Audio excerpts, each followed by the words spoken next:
Hello and welcome to GCN's 2016 Giro d'Italia preview show. No, we're not in Italy, we are in the very nice Amarone restaurant in Bath. Cheers, Tom. Very nice it is too. Cheers, Tom. Right, the whole thing this year is going to kick off on Friday the 5th of May with a 9.8 kilometre individual time trial around the road of Apeldoorn in the Netherlands. Then 3 weeks, or about 23 days later, and 3,383 kilometres later, it will then finish in Torino, or Turin. Now that is an average of just over 160 k's per day, or just under 100 miles per day. So as ever, a true test of strength and endurance. That. Yeah, which is about half the distance that the riders faced in the first ever Giro d'Italia way back in 1904. And they had only 8 stages. What a fact. But anyway, back to the present day. Along the way, the riders will face 7 intermediate mountain stages, 3 individual time trials, 7 sprint stages, and 4 high mountain stages. Although the sprint stages, typically Italian, will always have a bit of a kick at the back end in the form of a nasty little climb, generally speaking. They will. Now, we are going to tell you which are the key stages, the ones you must watch, the ones you have to set your calendar to give you an alarm for.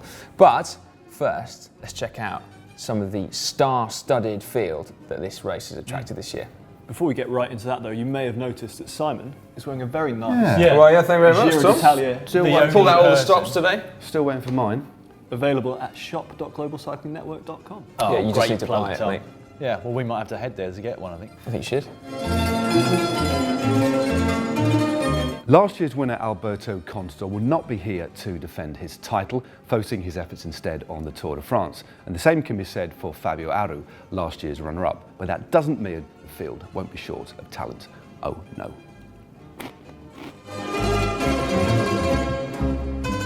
Vincenzo Nibali, former Giro winner, is here. Now, he's not the only former winner on the start line. Damiano Cunego, Ryder Hesjedal, and Nibali's teammate Michele Schipponi are also all on the start list. But Nibali is the clear favourite. He is the best Grand Tour rider on the start line. Alejandro Valverde has looked absolutely fantastic already this year, but then again, when doesn't he? He's taken 6 very prestigious race wins so far in 2016, and although it's 7 years ago since he took his only Grand Tour overall victory at the Vuelta, last year's podium at the Tour de France shows that he's still got it. Amazingly though, this is his first ever Giro d'Italia. Team Sky's Mikel Landa had his breakthrough ride at last year's Giro, where he finished 3rd despite riding in the service of Fabio Aru for the whole race. He had a slow start to this year after a bit of illness, but he won a stage at the Tour of the Basque Country and he won the overall at the Giro delle Trentino recently, so on good form, could well be up there. Now, of the 3 that we've just mentioned, you have to say that Vincenzo Nibali has been the one that's been struggling the most with his form of late. Admittedly, he got off to a fantastic start to the year, winning the Queen stage and the overall at the Tour of Oman. But since then, at least by his standards, he hasn't really quite been there. That's why I think he's not going to make the podium. Oh, not again, Si. Vincenzo Nibali is not going to make the podium. Vincenzo Nibali is not going to make the podium. But I'm kidding. We have seen this sort of dip in trajectory from Nibali before, and then he generally goes on to crush the opposition, but you know, we shall wait and see. But also looking to get on the podium will be Cannondale's new signing, the new recruit, Rigoberto Urán, who's twice finished runner-up at the Giro d'Italia. Let's not forget Rafa Majka as well. He was on the podium at the Vuelta. Domenico Pozzovivo, who had that awful crash in last year's Giro. Good to see him back. And what about Tom Dumoulin? Breakout ride in the Vuelta, and he'll certainly be relishing the amount of TT kilometres. And how can we forget another breakout rider from the Vuelta in the form of Mr. Happy himself, Esteban Chavez. What about Zakarin as well? We can't count him out. Yep. Yeah. All right, what about sprinters? There is an unbelievably star-studded sprint lineup. So Andre Greipel is there, and he will face off against compatriot Marcel Kittel.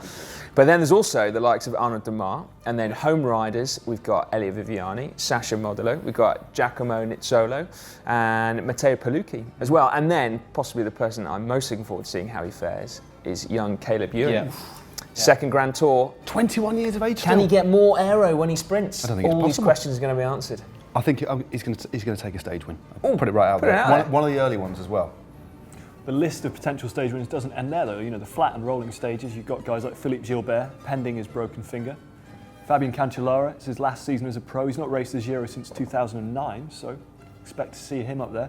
Diego Ulissi, Tim Wellens and Mr. Grand Tours himself, Adam Hansen. Adam Hansen, yeah, what, 14th Grand Tour in a row, is it? Something incredible like that.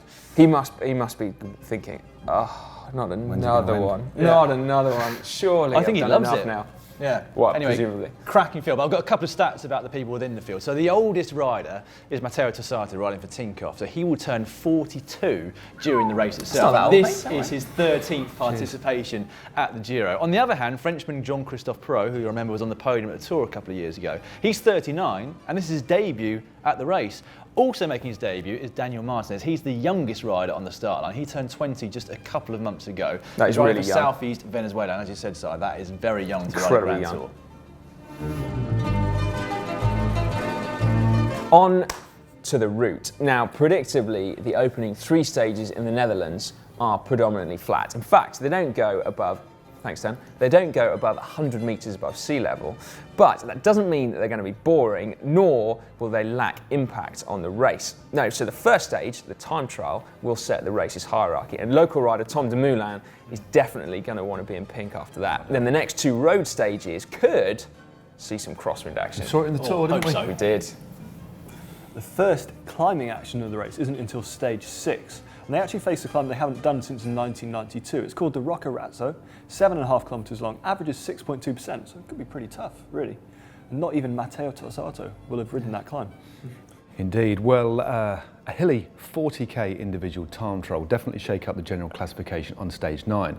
But it's not until we reach nearly the final week until the riders hit the Highland Mountains, and stage 14 covers the same route as the world-famous Maratona Gran Fondo. Oh yeah, I was there a couple of years ago. That is one of the most beautiful places to ride your bike in the world, for Yeah, sure. definitely. If you can get yourselves out there for that, we'd highly recommend it. Yeah, I mean, the reason that stage is so brutal, partly is the fact that on no fewer than 5 occasions, the riders will head over 2,000 metres above sea level. It's quite a long stage too. However, the one that I am really looking forward to comes on the stage 19 to Rizul.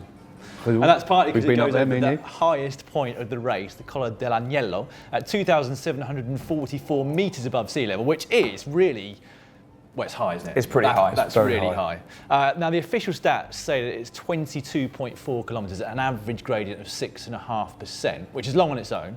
But if you look at the stage profile here, it actually looks like it goes uphill for about 70 k's. I reckon a couple of riders might come unstuck that day. More than a couple, maybe it's 70 k's. Now, it's partly because that stage is so hard that I am looking forward to the day after. Now, it might only be short, it's only 134 kilometres long. It's mainly in France, but it is exactly that type of stage on which we've seen some of the most exciting bike racing in recent years. So it's got 3 main climbs, the Col de Var, the Col de la Bonnette, and then the Colla della Lombarda. And if there's any luck, then we are still going to see some serious GC fighting on that day. Yeah, let's hope it's still close then. Yeah, definitely a big fan of the shorter stages, and look how the back end of Vuelta got shook up last year in a really hilly stage.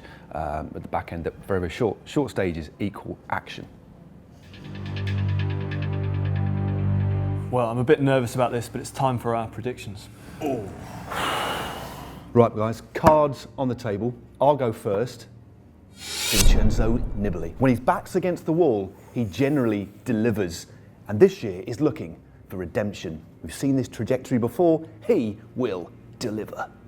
Well, I am going for Team Sky's Mikel Landa. He's young, he's fit, he's fresh, and he's full of marginal gains. There's absolutely no way anyone's going to beat him.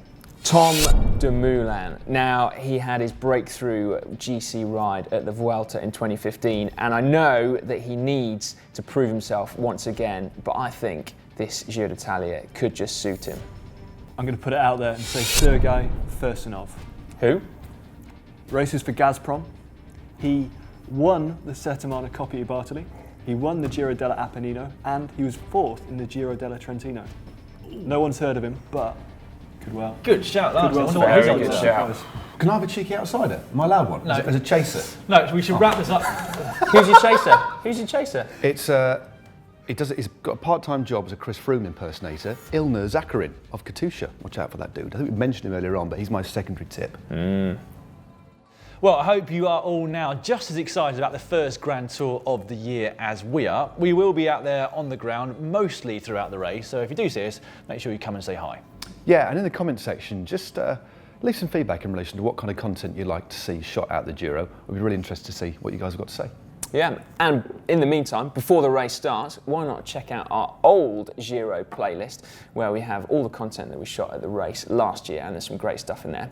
Or see the new GCN show, that's just down there. You click through to that. And if you'd like to get your hands on one of size fantastic Giro d'Italia special edition t-shirts, click on Dan to visit the shop, and to subscribe to GCN and make sure you don't miss any Giro content, click on Matt's head.